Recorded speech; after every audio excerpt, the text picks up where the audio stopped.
In other words, African Americans are citizens only in name, but not law.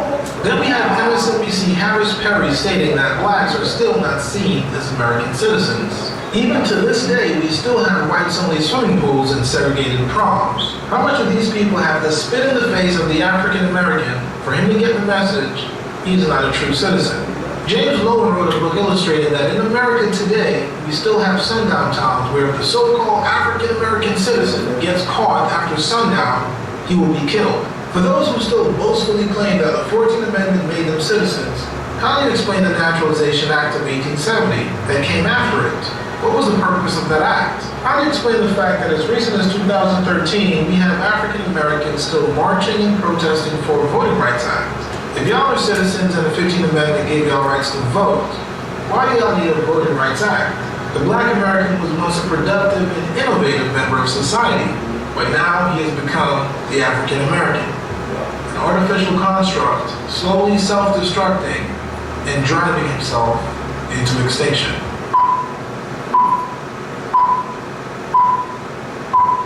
The only duty we owe to history is to rewrite it also. What we need to do is flood the world with new African histories contained by European perspectives. What we need to do is flood the world.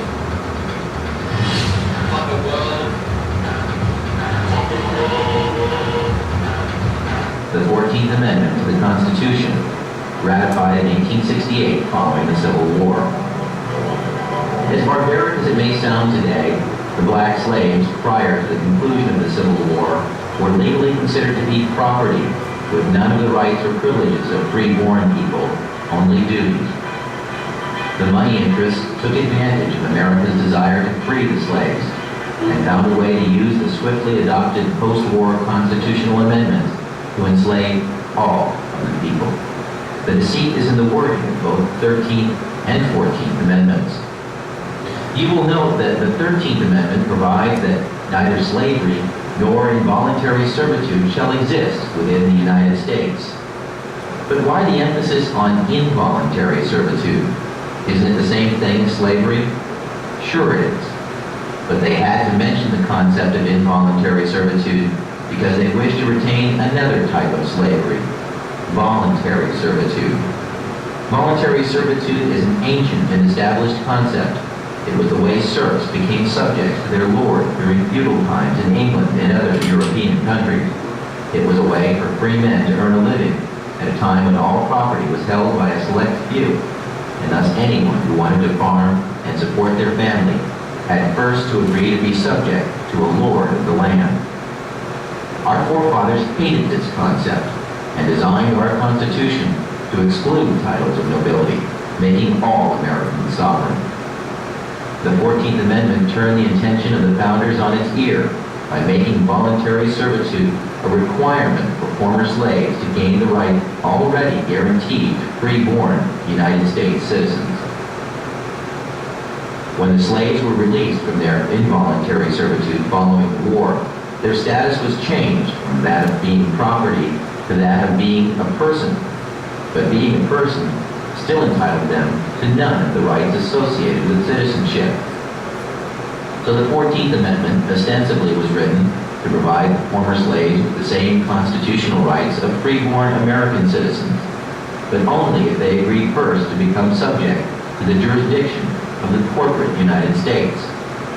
Making oneself paramountly, that is, first subject to the jurisdiction of the laws of the United States, however, limit access to parts of the Bill of Rights, as we'll explain in a moment. But first remember, anyone who voluntarily subjects himself to the laws or jurisdiction of another is, in every way, obligated to abide by the terms of any contracts or laws established by whomever establishes the rules of the contract. In simple terms, this meant that the former slaves became subjects first to the United States, and secondly to the state in which they lived. They had no sovereignty whatsoever. This status had never existed in the United States prior to that time. The 14th Amendment created a new class of citizenship in the United States, a second-class citizenship. Up until 1868, every American was a paramount citizen of their state, and by virtue of that, also a citizen of the United States, with full individual sovereignty as guaranteed by Amendments 9 and 10 in the Bill of Rights.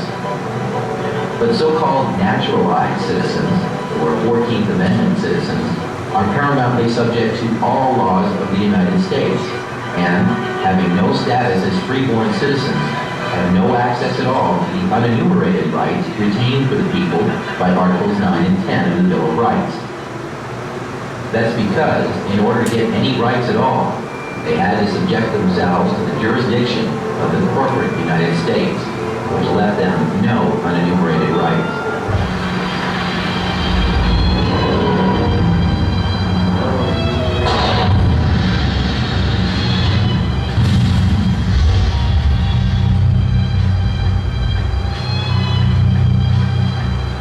Alright, so now let's take a look at why they created the African American. Now there's some bullet points that I want to discuss. The first is describing the African American, why they created the African American, why the African American is not African, comparing pictures, creating zombies, Dogs Lives Matter, and lastly, my final thoughts. Now let's first describe the African American. The African American is a creation of European think tanks and secret societies. He has been disconnected from nature, and in general he has no survival skills. If he were to be placed suddenly in the wilderness, he would not survive. The African American does not produce his own food. He does not discover, mine, and refine any natural resources, and sadly, he does not even educate his own children. By and large, the African American hates the truth and shuns the occult, while his oppressors use the occult to stay in power. The average African American is cold-blooded and brutal towards each other, but loving towards foreigners and his oppressors. For the most part, he does not know who his enemy is and tries to be accepted by the people that treat him the worst. The typical African American does not know where in Africa he's from. Typically, the African American is an advocate for diversity, but no one wants to include him. In general, the African American women have been stripped of shame, modesty, and are racially dead. For the most part, they hate black genetics and are currently the #1 killer of the black race by way of abortion. The African Americans that don't fit this description are unfortunately in the minority. In general, the African American males are simps, manginas, and white knights. Currently, they have reached a new low by suggesting the black woman is God. The African American men that don't fit this description are unfortunately in the minority. The so-called African American will always give excuses why he can't break free and be independent. He is easily discouraged if a roadblock is put in his way, and if a black leader gets assassinated, so does the mission. The African American shuns the idea of monolithic thought, while foreigners use monolithic thought to practice group economics to build the African American community while boycotting it at the same time. The African American has no free will and can be easily controlled by using entertainers, politicians, pastors, and black women. The aforementioned are all gatekeepers to white hegemony. They help keep the status quo and prevent change. The artificial construct, African American, is a creation similar to Frankenstein, an artificial European but stripped of its language, culture, humanity, and lineage. Now let's talk about why they created the African American. Simply put, the African American was created to slowly self-destruct and rid the world of himself, so foreigners can set up an environment that is conducive to their way of living and help drive the African American into extinction. The bankers have skillfully created the African American. The main purpose of the African American is to build the empires of others and to take the earnings he makes from building to buy those people's products. Alright, so now let's talk about why the African American is not African. The African American holds on to the theory that all life came from Africa, yet Europeans, Asians, and other races don't claim to be African. Nothing about the African American is African. He has no African language, customs, religion, no African citizenship, and to make matters worse, the African American can't name what part of Africa he's from. Ironically, the people in the continent of Africa don't call themselves African. Only the black American holds firm to this title. Other races don't claim to be associated to another race just based on skin color, hair texture, and phenotype. If the Europeans brought African slaves to America, humiliated and dehumanized them, why would they put them on the currency? Let's take a look at some images of black Americans on the U.S. currency.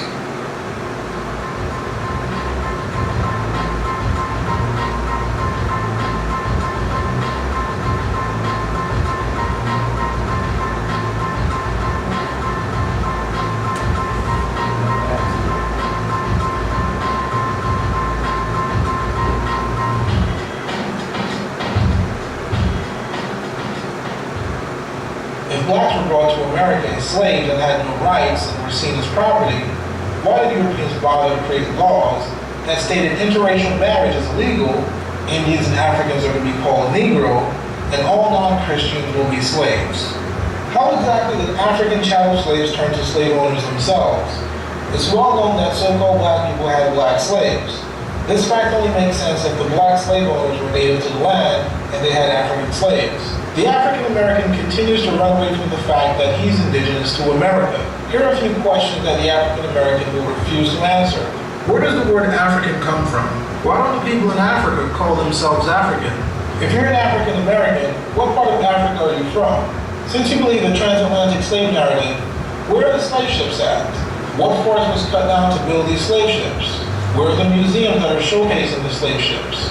How will the slaves survive a 1 to 3 month trip across the Atlantic where it's freezing cold, where they're packed like sardines and surrounded by urine, blood, feces, and filth?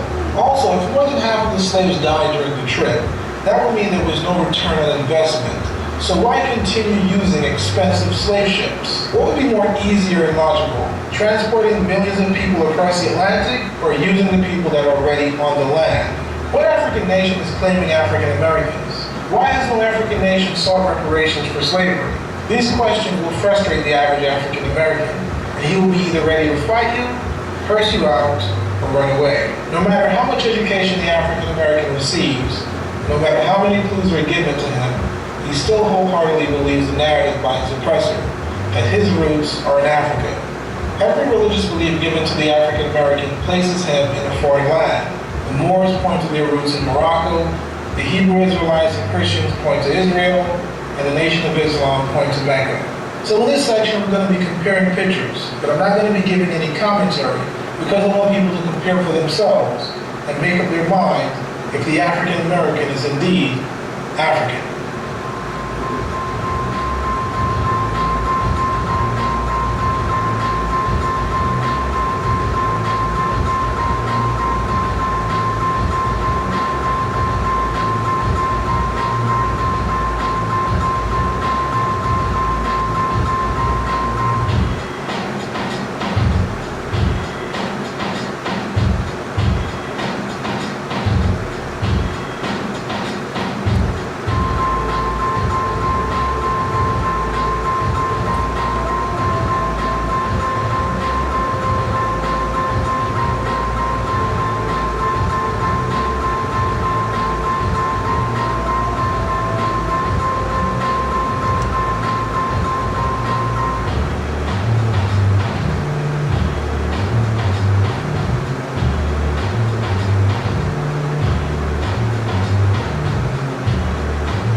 Alright, so in this section we're going to be talking about creating zombies.